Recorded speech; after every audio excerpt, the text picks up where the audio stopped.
Good morning. क्या हाल चाल है प्यारे बच्चों।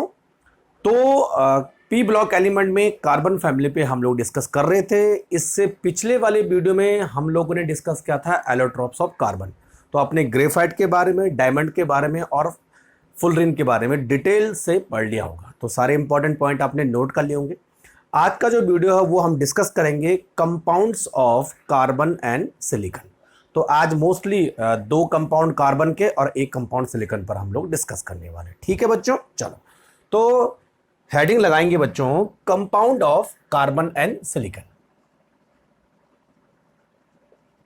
Compounds of carbon and silicon. ठीक है, और बहुत इजी कंपाउंड है, कुछ ज्यादा बड़े कंपाउंड है नहीं।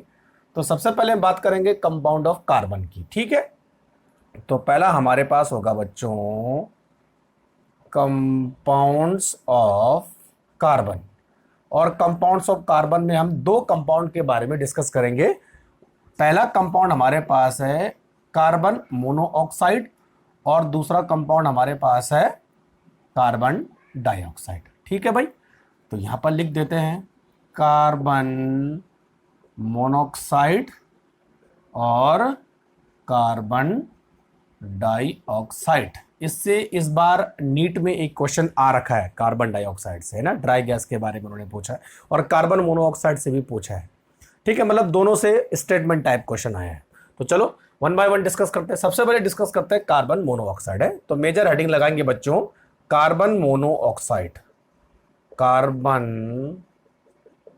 मोनोऑक्साइड, कार्बन मोनोऑक्साइड का फॉर्मूला होता है CnO। बड़ा ओ है ना, छोटा ओ मत करना, बड़ा ओ। क्लियर।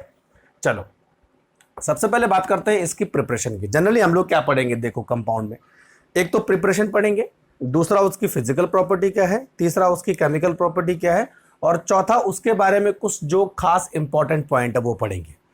क्लियर। तो सबसे पहले बच्चों हम बात करने वाले हैं प्रिपरेशन। प्रिपरेशन किस तरह से बनाया जाता है। तो कार्बन है और ऑक्सीजन है, इसका मतलब हमें हाइड्रोकार्बन और कार्बन की जरूरत तो पड़ने वाली, क्योंकि वहीं से कार्बन आएगा। तो बच्चों जब हम किसी कार्बन का कंबशन करते हैं, यानी ऑक्सीजन की प्रेजेंस में उसको बर्न करते हैं, तो हमें कार्बन मोनोऑक्साइड और कार्बन डाइऑक्साइड दोनों मिलते हैं। लेकिन डिपेंड करता है कि ऑक्सीजन की जो अमाउंट है वो कितनी है। ज्यादा है तो CO2 बनेगा, लिमिटेड है तो CO बनेगा, वही देखना आपको। तो सबसे पहला हमारे पास है when carbon is react with oxygen but limited supply of oxygen. तो जो धुआं है ना, धुआं बच्चों, जब कार्बन जलता है जो धुआं होता है वो धुआं एक्चुअली में क्या होता है, कार्बन मोनोऑक्साइड, है ना। तो देखो क्या बनेगा, C और O, और इसको बैलेंस करेंगे तो दो कार्बन लेंगे। क्लियर। तो carbon monoxide gas will produce. Clear. दूसरा हमारे पास मेथड है, जब हम इस कंपाउंड को, अच्छा इस कंपाउंड का नाम क्या है, दिस इज फॉर्मिक एसिड। जब हम फॉर्मिक एसिड को कॉन्संट्रेटेड H2SO4 के साथ ट्रीट करेंगे लगभग 300 केल्विन टेम्परेचर पर, तो ये ब्रेक डाउन हो जाएगा। तो ब्रेक डाउन होकर क्या बनेगा, एक तो बनाएगा CO और दूसरा बनाएगा बच्चों H2। क्लियर। तो फॉर्मिक, अच्छा फॉर्मिक नहीं है, फॉर्मिक एसिड इसका पूरा नाम है। क्लियर। दो और मेथड है, देखिए कार्बन को हम ट्रीट करेंगे किसके साथ, वाटर के साथ। When carbon is treat with water, है ना, और लगभग काफी हाई टेम्परेचर होता है। लगभग ये टेम्परेचर होता है बच्चों 700 केल्विन टू 1200 केल्विन, है ना, इतना टेम्परेचर होता है। अच्छा जरूरी नहीं कि आपको एग्जैक्ट वैल्यू याद हो, चलेगा जितना भी।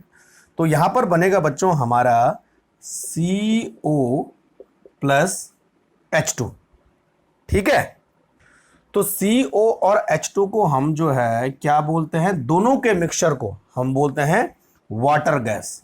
क्या बोलते हैं, वाटर गैस या सिंथेसिस गैस या सिन गैस, तीनों नामों से जाना जाता है, वाटर गैस, सिंथेसिस गैस या सिन गैस। ठीक है।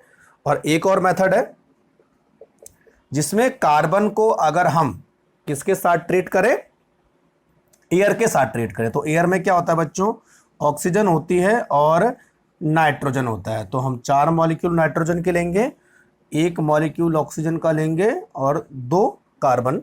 ठीक है भाई। आप देखो ये क्या है बच्चों, एयर है ना। तो यहां पर कार्बन मोनोऑक्साइड के साथ साथ क्या बनता है, यहां पर नाइट्रोजन गैस भी मिक्स रहती है। तो जब कार्बन मोनोऑक्साइड के साथ नाइट्रोजन गैस मिक्स होती है, it is called producer gas, producer gas. तो ये कई बार इस पे फॉर्मूला में आ जाता है कि what is the formula of water gas, what is the formula of water producer gas. तो प्रोड्यूसर गैस में कार्बन मोनोऑक्साइड के साथ नाइट्रोजन और वाटर गैस में कार्बन मोनोऑक्साइड के साथ हाइड्रोजन। क्लियर हो गया।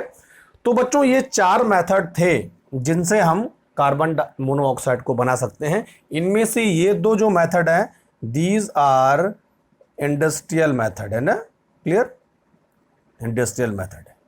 ठीक है बच्चों, ठीक है। अच्छा, एक चीज और आपको नोट करनी है, यहां पर जो कार्बन मोनोऑक्साइड है वो मिक्सचर के फॉर्म में ना, किसी दूसरी गैस के साथ मिक्सचर। ठीक है। और बच्चों ये जो 2 गैस होती है, कौन सी, वाटर गैस और प्रोड्यूसर गैस, दोनों जो है इंडस्ट्रियल यूज में एज ए फ्यूल की तरह काम करती है। ठीक है। तो मैं यहां पर लिख देता हूं, यहां पर नोट करते जाना, water gas and producer gas used as fuel in industry. Heavy machine को चलाने के लिए इन दोनों गैसों का यूज किया जाता है। ऐसा क्यों? क्योंकि यहां पर बच्चों जो कार्बन मोनोऑक्साइड होता है, दे रिएक्ट विद ऑक्सीजन, इसका कंबशन होता है, तो ये बनाएगा बच्चों CO2। क्लियर। तो ऐसे बना था 2CO2 plus large amount of heat will generate. तो हीट जनरेट हो रही है, इसका मतलब कि जो है ये एनर्जी दे रहा है, और जब ये एनर्जी देगा तो ये कहीं ना कहीं एज ए फ्यूल की तरह काम करेगा। ठीक है। तो कई बार पूछा जाता है कि what is the use of producer gas and water gas. आपको क्या लिखना है, इंडस्ट्री में एज ए फ्यूल काम करते हैं, यानी हैवी मशीन को चलाने के काम आती है। क्यों? क्योंकि ये large amount of heat produce करता है when react with water. Clear बच्चों? तो चलो फटाफट से नोट करते जाओ जरा।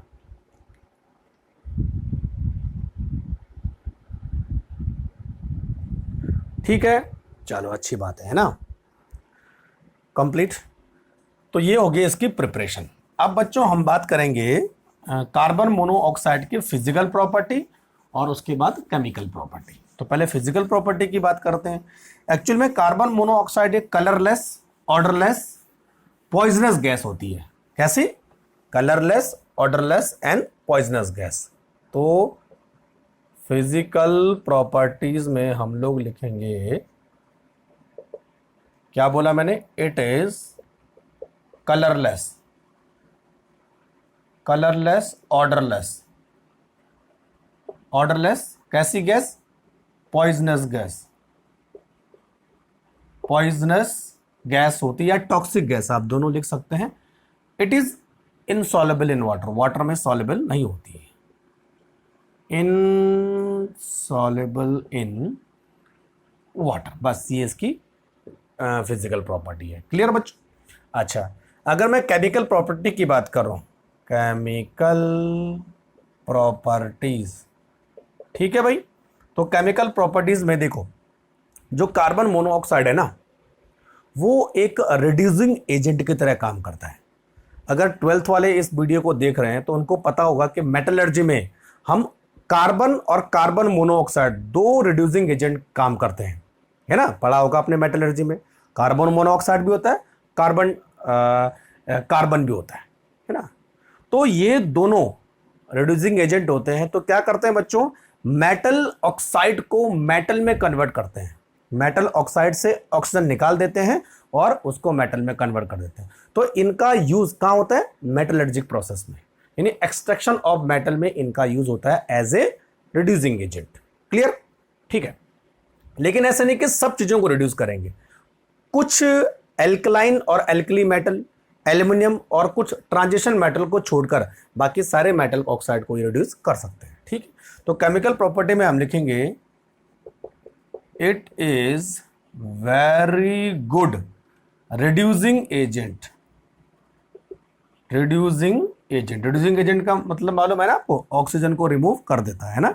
It is very good reducing agent, it used in the reduction of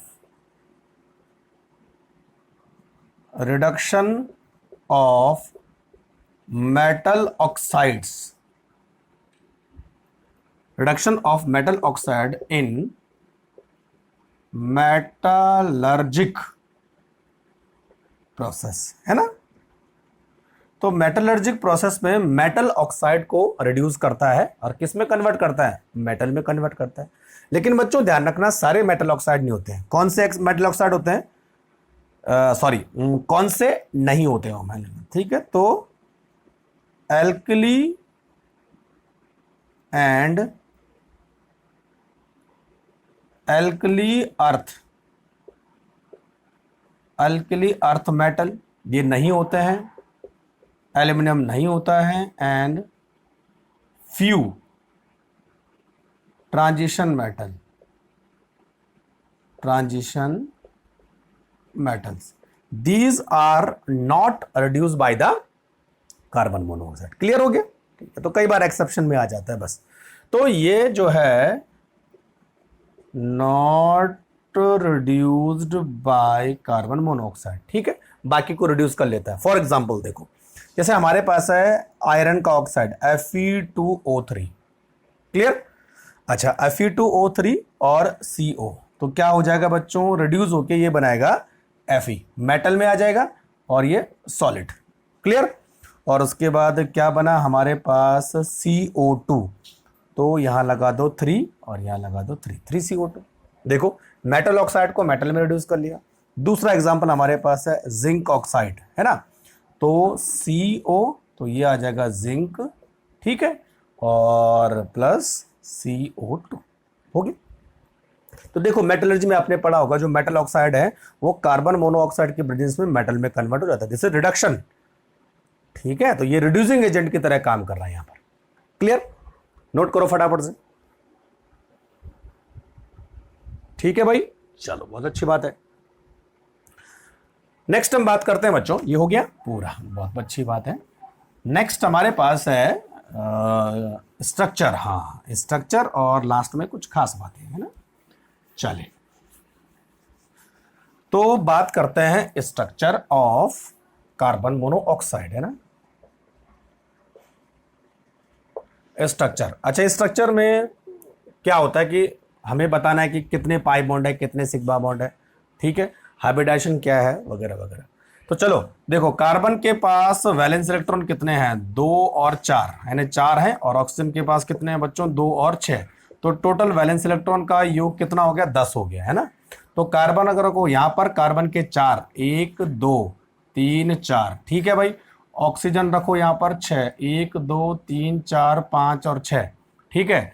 अभी देखो इसका तो ऑक्टेट कंप्लीट हो रहा है, लेकिन इसका ऑक्टेट कंप्लीट नहीं हो रहा है, तो क्या होगा, यहां से ये दोनों इलेक्ट्रॉन निकल के बीच में शेयर हो जाएंगे। तो अब जो नया स्ट्रक्चर बना कैसे बनेगा, C, इधर 1 1 2 3, अब कितने इलेक्ट्रॉन शेयर हो रहे हैं, 3 3 हो रहे हैं ना, पहले 2 2 थे, ठीक है, और ऑक्सीजन इधर। तो अब इसका भी ऑक्टेट कंप्लीट और इसका भी ऑक्टेट कंप्लीट। तो ये बच्चों CO का कंप्लीट स्ट्रक्चर होता है, ठीक है। तो हम ऐसा लिखते हैं C ट्रिपल बॉन्ड O, ऐसे तो 3 इलेक्ट्रॉन की शेयरिंग हो रही है, एक लोन पेयर यहाँ पे, एक लोन पेयर कार्बन पे भी होता है। अच्छा, ऑक्सीजन पे 3 बॉन्ड है, एक लोन पेयर है, जिस पे प्लस आएगा, कार्बन पे एक लोन पेयर है, तो क्या हो जाएगा, माइनस हो जाएगा। टोटल चार्ज अभी भी क्या है, 0 है। तो ये कार्बन मोनोऑक्साइड का स्ट्रक्चर होता है, ठीक है। अच्छा अब देखो,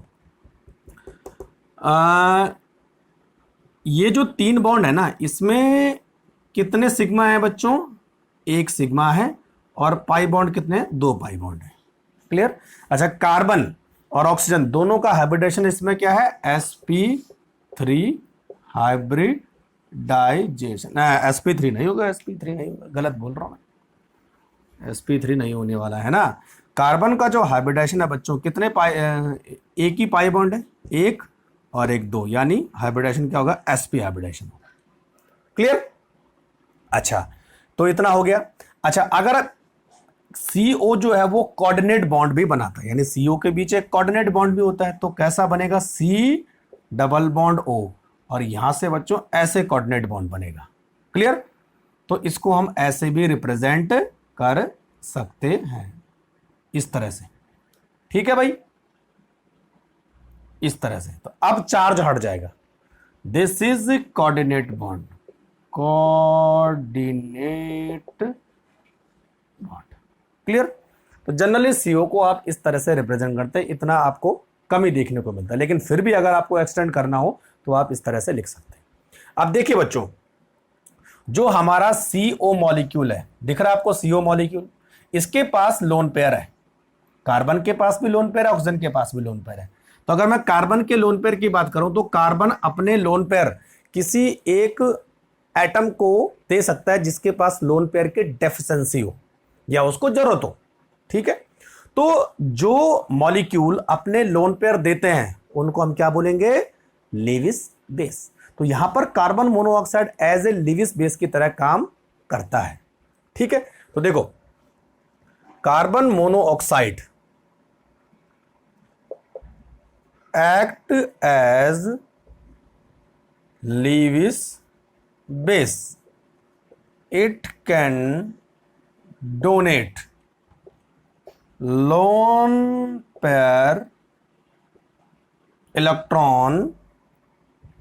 electrons to metal, form a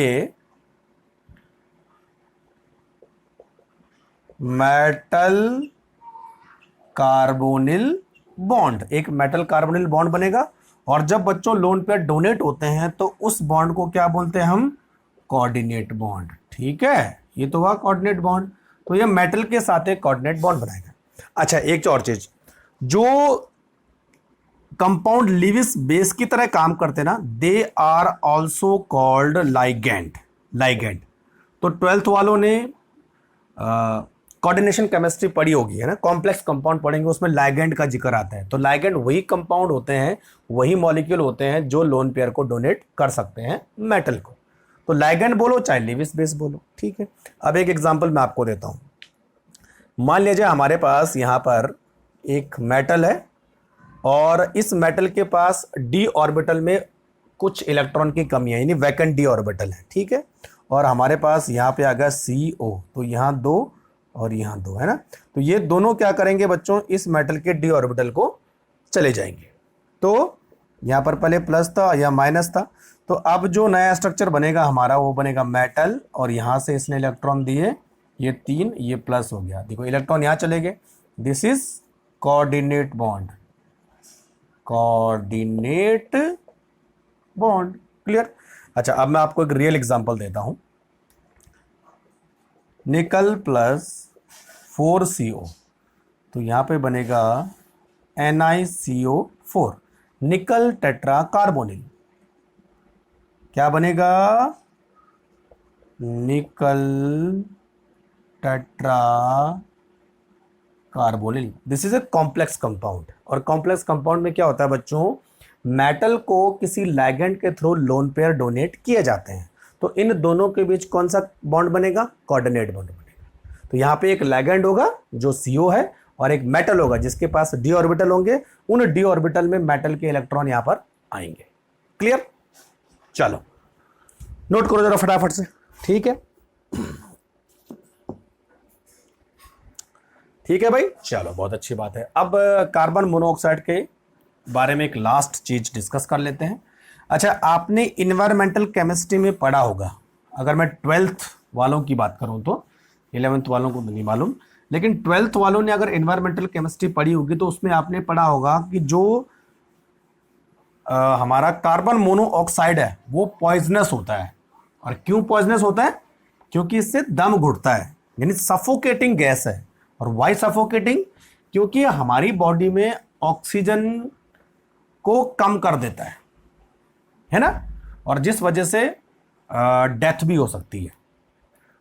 अब देखो कैसे, तो देखो बच्चों, जो हमारे पास ऑक्सीजन है ना, वो हमारे हीमोग्लोबिन के साथ, हीमोग्लोबिन जानते हैं सारे लोग, मैथ्स वाले तो नहीं जानते लेकिन बायोलॉजी वाले जानते हो ना, हीमोग्लोबिन हमारी बॉडी में आरबीसी के अंदर होता है ना, तो आरबीसी ऑक्सीजन को पकड़ती है, यानी आरबीसी ऑक्सीजन को हर टिश्यू तक पहुंचाती है, ये तो वह, और CO2 को वहां से लंग्स तक लाती है, यानी exchange of gases due to the RBC. तो आरबीसी के अंदर क्या होता है, हीमोग्लोबिन होता है, तो हीमोग्लोबिन के थ्रू ही जो है CO2 और O2 का एक्सचेंज होता है। तो O2 हीमोग्लोबिन के साथ बच्चों मिलके क्या बनाएगा, oxy haemoglobin, haemoglobin, oxy haemoglobin complex, इसको हम बोलेंगे कॉम्प्लेक्स, एक कॉम्प्लेक्स बनाता है, ठीक है। अच्छा, इसी तरह बच्चों जो कार्बन मोनोऑक्साइड है वो हीमोग्लोबिन के साथ मिलके कार्बोक्सी हीमोग्लोबिन कॉम्प्लेक्स बनाता है, कार्बोक्सी हीमोग्लोबिन कॉम्प्लेक्स बनाता है ना। अगर मान लीजिए कहीं आग लग जाए बिल्डिंग में, ठीक है, तो लोग क्या दम घुटने से ज्यादा मर जाते हैं, तो उस दम घुटने का रीजन है हमारी बॉडी में कार्बन मोनोऑक्साइड का जाना। तो बच्चों देखो क्या होता है, ऑक्सीजन की कमी हो जाती है जब आग लगती है, तो CO की जो है अधिकता हो जाती है, CO हीमोग्लोबिन के साथ मिलके कार्बोक्सी हीमोग्लोबिन नामक कॉम्प्लेक्स बनाती है। खास बात क्या, देखो carboxy haemoglobin complex is 300 times more stable then oxy haemoglobin. तो इतना ज्यादा चिपक जाता है, फेविकोल का मजबूत जोड़ है, छूटेगा नहीं, वही कहानी हो जाती है यहां पर। तो इतना ज्यादा स्ट्रॉन्ग बॉन्ड बना लेता है कि इजीली डिग्रेड नहीं होता है। तो क्या होता है बच्चों कि हमारी बॉडी में जितना भी हीमोग्लोबिन है वो इसके साथ तो कंबाइंड हो गया, तो अब हीमोग्लोबिन बचा ही नहीं ऑक्सीजन को लेने के लिए, तो हमारी बॉडी में ऑक्सीजन की डेफिशिएंसी होने लगती है, जिस वजह से डेथ भी हो सकती है, और बहुत सारे केस में डेथ हुई है। क्लियर। तो ये कार्बोक्सी हीमोग्लोबिन का एक ड्रॉबैक है, तो नोट करना है आपको, है ना, एनवायरमेंटल केमिस्ट्री में दे रखा है पूरा की पूरा। ठीक है बच्चों, ठीक है, चलो अब बात करते हैं कार्बन डाइऑक्साइड की। अरे 20 मिनट तो इसी में हो गए। ठीक है बच्चों, चलो बहुत अच्छी बात है ना। अब दूसरा कंपाउंड हमारे पास है कार्बन डाइऑक्साइड। ठीक है भाई, चलो ये बहुत इजी है। दूसरा कार्बन डाइऑक्साइड, ठीक है बच्चों, फॉर्मूला CO2, बहुत इजी है। CO2 हमारी एयर में प्रेजेंट होता है, ठीक है, इट प्रेजेंट इन एयर, और कितनी परसेंट होती है, 0.03%, मालूम है ना सबको, ठीक है। चलो अच्छा, सबसे पहले बात कर लेते हैं प्रिपरेशन की, कैसे बनाया जाता है। ठीक है, तो बच्चों जब हम कार्बन को और हाइड्रोकार्बन को बर्न करेंगे in the presence of oxygen, तो हमें CO2 मिलेगा, ठीक है। और हमारे जो LPG है वो जब बर्न होती है तो वो भी क्या देती है, CO2 देती है। LPG क्या है, पेट्रोल है, सॉरी पेट्रोलियम प्रोडक्ट है ना, यानी हाइड्रोकार्बन है। चलो देखो, सबसे पहला मेथड है कार्बन प्लस O2, तो क्या बनेगा, CO2। लेकिन यहाँ पे आप बोलोगे CO क्यों नहीं बना, लेकिन यहां पर बच्चों जो सफिशिएंट सप्लाई, जो ऑक्सीजन है वो ज्यादा मात्रा में, sufficient supply of oxygen to give CO2, लेकिन अगर लिमिटेड सप्लाई होता है तो क्या बनेगा, CO। ध्यान रखना है ना, कई बार पूछा भी जाता है।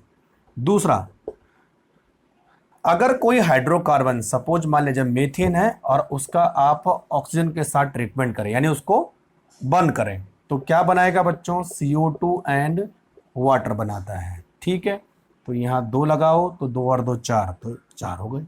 ठीक है, तीसरा मेथड हमारे पास है जो कि लेबोरेटरी मेथड है, तो CaCO3, क्या नाम इसका, कैल्शियम कार्बोनेट, और कैल्शियम कार्बोनेट को हम बोलते हैं बच्चों लाइम स्टोन। तो लाइम स्टोन प्लस HCl, ठीक है भाई, तो क्या बनेगा, CaCl2 plus CO2 plus H2, देखो CO2 मिल गया, है ना। और चौथा मेथड हमारे पास है कैल्शियम कार्बोनेट को अगर हम हीट करें, ठीक है भाई, लगभग 1000 डिग्री केल्विन पर, तो कैल्शियम कार्बोनेट डिग्रेड होके कैल्शियम ऑक्साइड एंड CO2 बनाता है। क्लियर? तो ये 4 मेथड है जिनके थ्रू हम CO2 को बना सकते हैं। तो यहां भी CO2 बन रही है, यहां भी CO2 बन रही है, यहां भी CO2 बन रही है। ठीक है बच्चों, तो ये जो हमारा ये वाला मेथड है, this is a laboratory method, और ये जो मेथड है हमारा, दिस इज इंडस्ट्रियल मेथड। ठीक है भाई। तो कई बार लाइमस्टोन भी पूछते हैं कि लाइमस्टोन को अगर हम डिग्रेड करें तो क्या बनेगा। तो लाइमस्टोन की रिएक्शन चाहे आप एसिड से करो, तो लाइमस्टोन को आप हीट करो, तो दोनों केस में आपको क्या मिलेगा, CO2 मिलेगा, है ना बच्चों। तो बहुत इजी मेथड है, कुछ बड़ी बात नहीं है ना। तो जो भी लकड़ी, कोयला, हाइड्रोकार्बन बर्न होता है तो हमेशा CO2 बनता है। ठीक है, तो चाहे कार्बन बन लो चाहे हाइड्रोकार्बन बन लो, आपको CO2 मिलेगा। तो नोट करो जरा फटाफट से। ठीक है,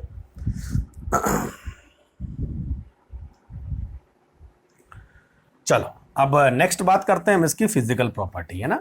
तो फिजिकल प्रॉपर्टी में बिल्कुल किसके जैसा है। अच्छा, CO2 दिखती है? नहीं दिखती है। CO2 में कोई गंध होती है? नहीं होती है।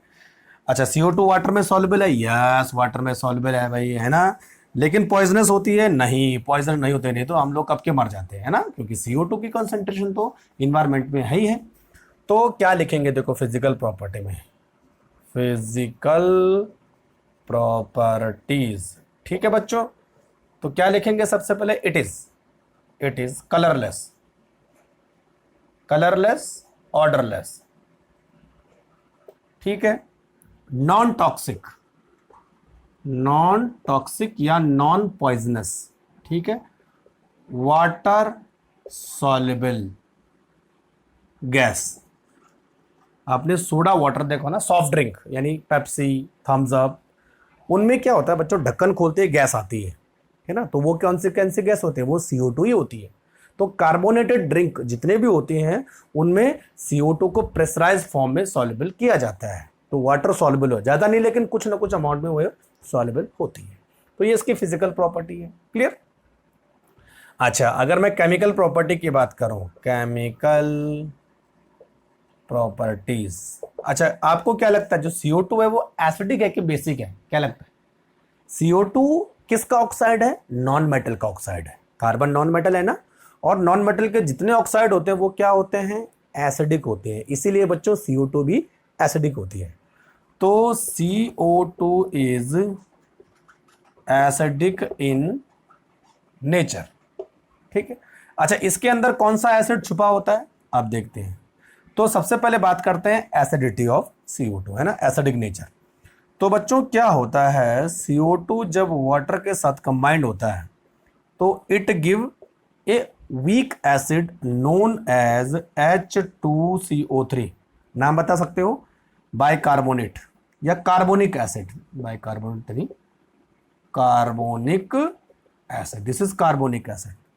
अब जो बच्चों ये कार्बोनिक एसिड होता है ना, ये डिग्रेड होता है और क्या देता है, देखो H plus HCO3 minus, bicarbonate ion. This is bicarbonate ion, bicarbonate ion, है ना, समझ में आ रही बात। तो इसी बाइकार्बोनेट आयन की वजह से, सॉरी कार्बोनिक एसिड की वजह से ही जो CO2 है वो एसिडिक होता है। क्लियर? अच्छा, आपने इन्वायरमेंटल केमिस्ट्री में, 12th की बात कर रहा हूं मैं ना, इन्वायरमेंटल केमिस्ट्री में पढ़ा होगा कि जो रेन का pH है वो एसिडिक होता है, यानी रेन एसिडिक होती है, 5.6 इसका pH होता है। क्यों? इसका रीजन ये है, जो हमारी इन्वायरमेंट की कार्बन डाइऑक्साइड है वो वाटर के साथ मिलकर कार्बोनिक एसिड बनाती है, और कार्बोनिक एसिड जो है एक वीक एसिड है, तो इस तरह से वो डिग्रेड होगा। इसीलिए जो CO2 है वो एसिडिक बिहेवियर शो करती है, यानी रेन के pH को एसिडिक करने का काम CO2 की वजह से होता है। एक और चीज, अच्छा आपको पता है जो हमारा ब्लड है वो क्या होता है, स्लाइटली बेसिक होता है। तो जो हमारे ब्लड का pH है, blood pH is range about 7.2 to 7.4 इतना होता है, स्लाइटली लगभग न्यूट्रल के नजदीक। 7 पर न्यूट्रल होता है ना, तो 7.2 to 7.4 pH होता है। अच्छा, जो ब्लड का pH है ये कभी भी चेंज नहीं होता है, चाहे आप कितना भी एसिड पी लो, चाहे कितना भी एल्कली पी लो, या चाहे आपकी बॉडी में कितना भी एसिड इंजेक्ट किया जाए, कितना भी बेसिक। क्यों? क्योंकि बच्चों हमारी बॉडी में एक बफर होता है, और बफर वो सॉल्यूशन होते हैं जो पीएच में होने वाले चेंज को रेजिस्ट करते हैं। तो हमारी बॉडी का जो पीएच है वो बफर सॉल्यूशन की वजह से मेंटेन रहता है, कभी भी चेंज नहीं होता, चाहे उसमें एसिड और एल्कली मिला दो। तो कौन सा बफर है बताइए? This is due to, this pH is maintain due to the buffer. और कौन सा बफर होता है? यही होता है बफर, H2CO3 NHCO3 माइनस। ये जो बफर होता है इसकी वजह से ही हमारे बॉडी का पीएच इतना मेंटेन रहता है। और बच्चों पीएच का फ्लैक्चुएशन बहुत सारी चीज़ों को गड़बड़ कर देता है, क्योंकि इसी पीएच पर हमारी बॉडी ऑप्टिमम काम करेगी। यानी जितने भी एंजाइम्स हमारी बॉडी में, जितने भी रिएक्शन हो रहे हैं वो इसी पीएच पर हो रहे हैं। पीएच थोड़ा गड़बड़ाया तो रिएक्शन गड़बड़ाई तो बॉडी फिनिश। तो इतना अच्छी चीज़ है। तो CO2 हमारी बॉडी में लगातार बनता रहता है मेटाबॉलिज्म के थ्रू, वाटर हम लगातार कंज्यूम करते रहते हैं, तो दोनों मिलके जो है इस तरह पीएच को मेंटेन रखते हैं। क्लियर बच्चों? तो नोट करो जरा फटाफट से, ठीक है।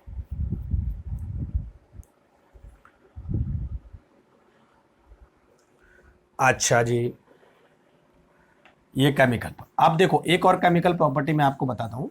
जितने भी हमारे एल्कली है ना, वो CO2 के साथ मिलके क्या बनाते हैं बच्चों? वो बनाते हैं कार्बोनेट। ठीक, जैसे मैं आपको एग्जांपल दूं, कैल्शियम हाइड्रोक्साइड।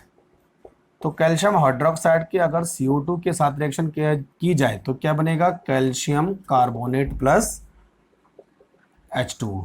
ये तो alkali react with CO2 to give carbonate. Calcium carbonate, sodium carbonate, magnesium carbonate, aluminium carbonate, ये सब बनाते हैं, है ना।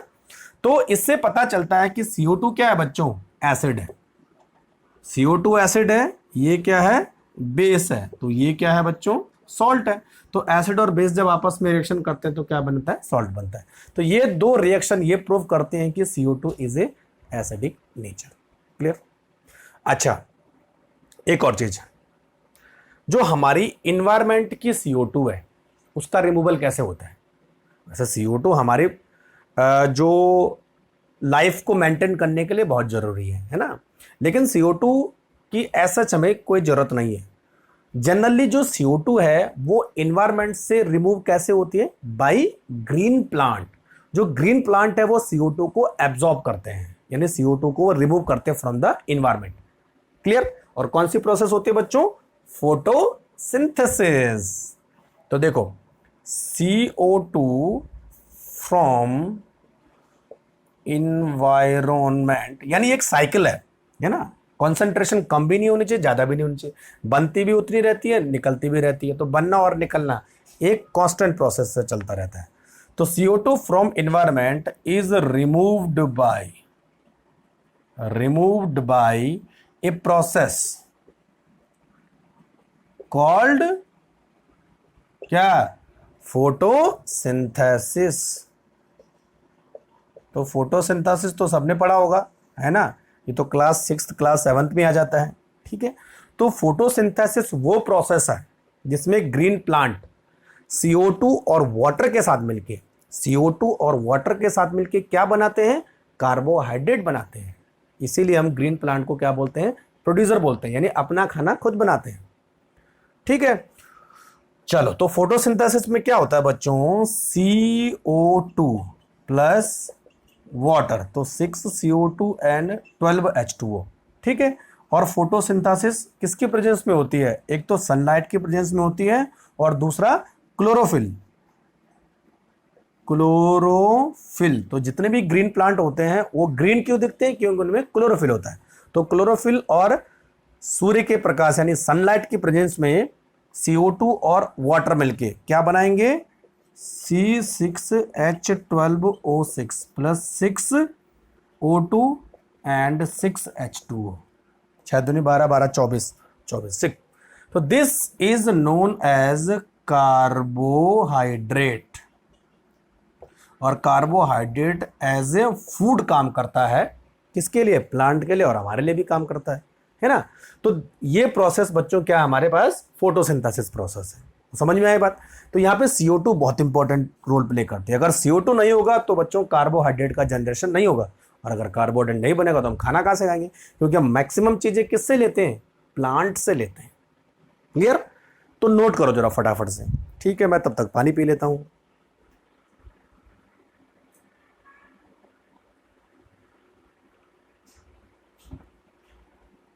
तो समझ में आ रहा है, ठीक है, बहुत अच्छी बात है ना।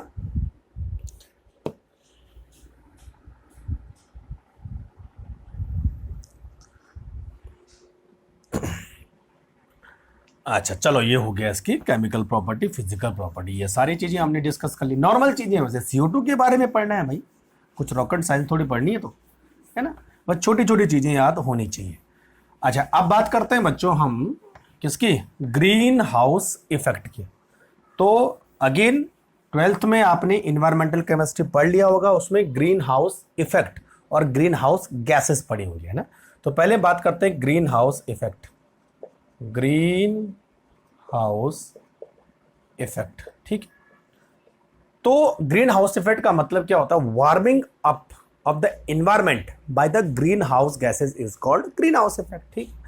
इन्वायरमेंट का गर्म होना, उसी को बोला जाता है ग्रीन हाउस इफेक्ट। और गर्म क्यों होता है, क्योंकि जो इन्वायरमेंट में गैसेस होती हैं वो हीट को एब्जॉर्ब करती हैं, है ना, उनकी हीट एब्जॉर्बिंग कैपेसिटी होती है। तो उन्हीं गैसों की वजह से इन्वायरमेंट गर्म होता है, और जो हमारा अर्थ का टेम्परेचर है ना 15 डिग्री सेंटीग्रेड, वो बना रहता है। तो उसी की वजह से लाइफ सस्टेन करती है, और प्लेनेट में ऐसा नहीं होता है, वहाँ इन्वायरमेंट है ही नहीं। तो देखो it is warming of environment, warming of, it is मत लगाओ, warming of environment by certain gases, SES is called green house effect. Clear भाई, गर्म होना, बस बात खत्म हो गई, है ना। This is due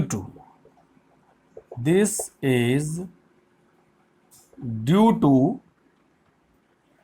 gases called, जिन गैसेस की वजह से ये इन्वायरमेंट गर्म होता है उनको हम बोलते हैं green house gases, green house gases, ये वाला। तो ग्रीन हाउस इफेक्ट किसकी वजह से हो रहा है, ग्रीन हाउस गैसेस की होता है, ठीक है। और हमारे पास कई सारी ग्रीन हाउस गैसेस है, उनमें से CO2 सबसे इंपॉर्टेंट है, क्योंकि CO2 की ग्रीन हाउस इफेक्ट करने की जो पावर है वो सबसे ज्यादा है। तो there are certain green house gases, CH4, ठीक है, CO2, ठीक है, N2O, ठीक है, and water vapour, H2O, water vapour. तो ये जो गैसेस होती हैं इनको हम बोलेंगे ग्रीन हाउस गैसेस, जिनमें CO2 की जो हीट एब्जॉर्बिंग कैपेसिटी है वो सबसे ज्यादा है। जैसा मैंने अभी आपको बताया था कि इन्वायरमेंट गर्म क्यों हो रहा है, गैसेस की वजह से हो रहा है। गैस का काम क्या होता है, हीट को ट्रैप करना है, एब्जॉर्ब करना है ना।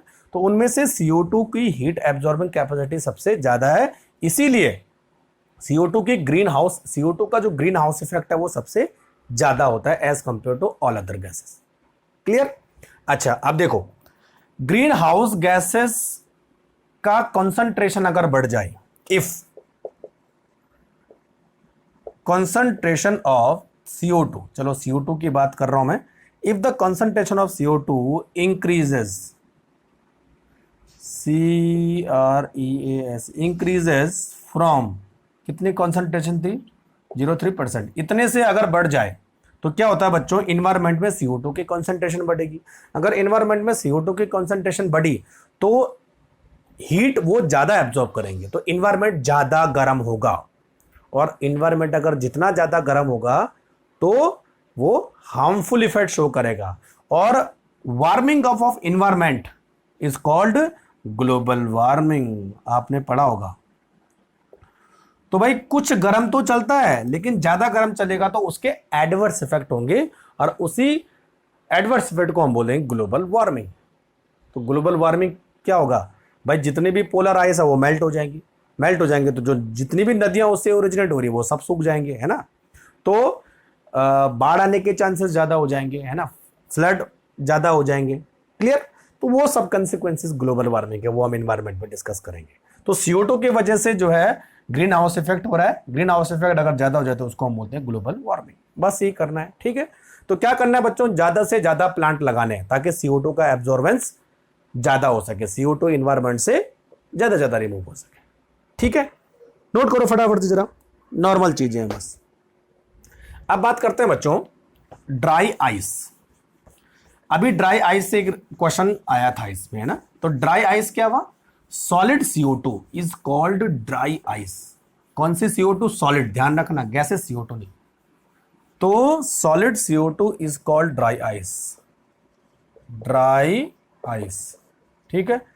तो सॉलिड ध्यान रखना है ना, solid CO2 is called dry ice, ठीक है। इस आइस को आप हाथ पे रखो तो हाथ क्या होगा, गीला नहीं होगा, क्योंकि ड्राई आइस, ड्राई है, वाटर तो ही नहीं, है ना। तो इसको हम ऐसे भी लिखते हैं बच्चों, CO2 solid, this is called dry ice, ठीक। बनती कैसे है, सबसे पहले हम जो CO2 है उसको लिक्विड फॉर्म में लाएंगे, लिक्विफाई करेंगे और उसको जो है एकदम से एक्सपेंड करेंगे, तो क्या होगा, सॉलिड फॉर्म में आ जाएगा, है ना। तो it can be prepared by liquefying the CO2 gas and expand rapidly, ठीक है, to give dry ice, to give dry ice, है ना, इस तरह बनाया जाता है।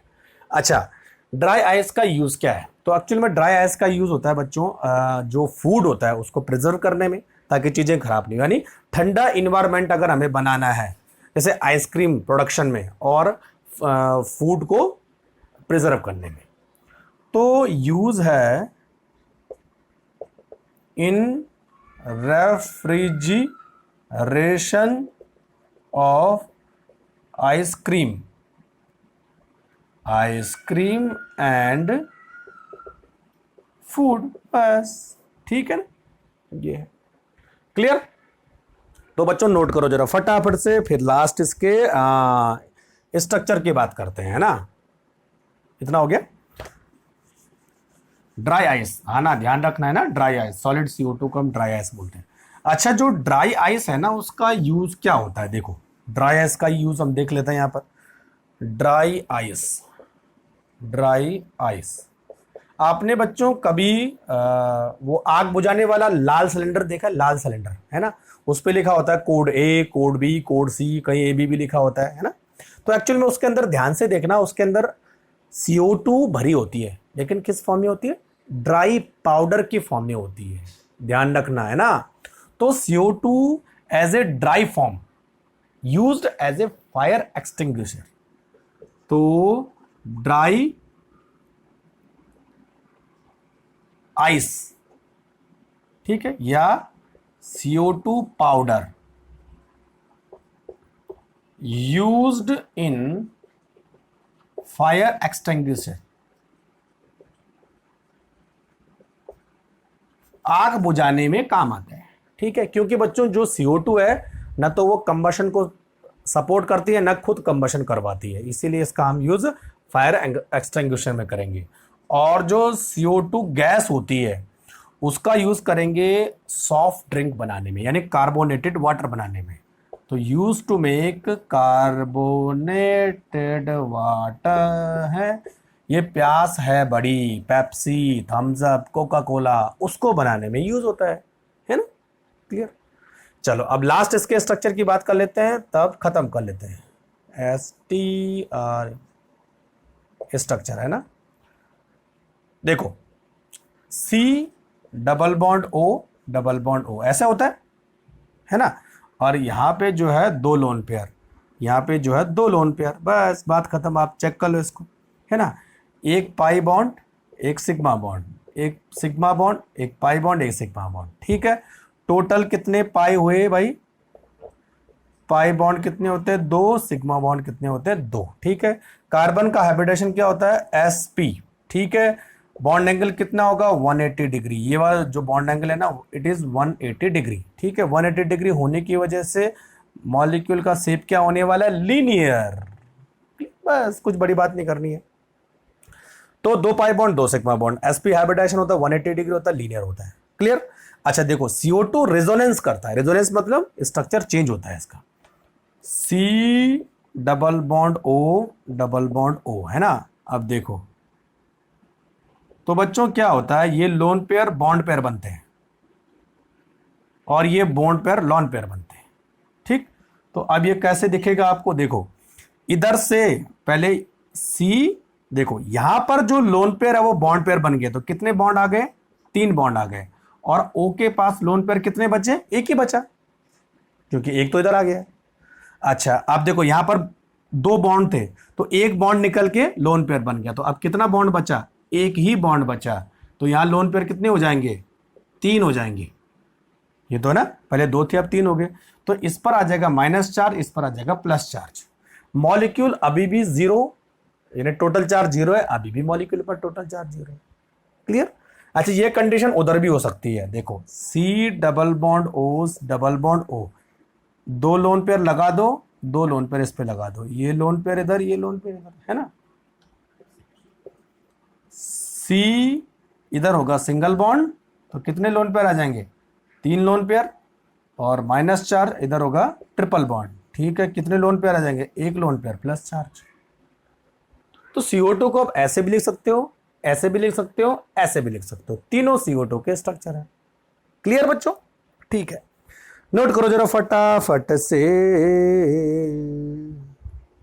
अच्छा, एक और चीज भाई, है ना, जो CO बॉन्ड लेंथ है वो कांस्टेंट होती है, 115 पिकोमीटर इतनी होती है। भले आपको डबल दिखे, ट्रिपल दिखे या सिंगल दिखे, लेकिन CO बॉन्ड लेंथ कांस्टेंट होता है, क्योंकि ये इलेक्ट्रॉन फटाफट से एक दूसरे ऑक्सीजन पर ऑसिलेट करते रहते हैं।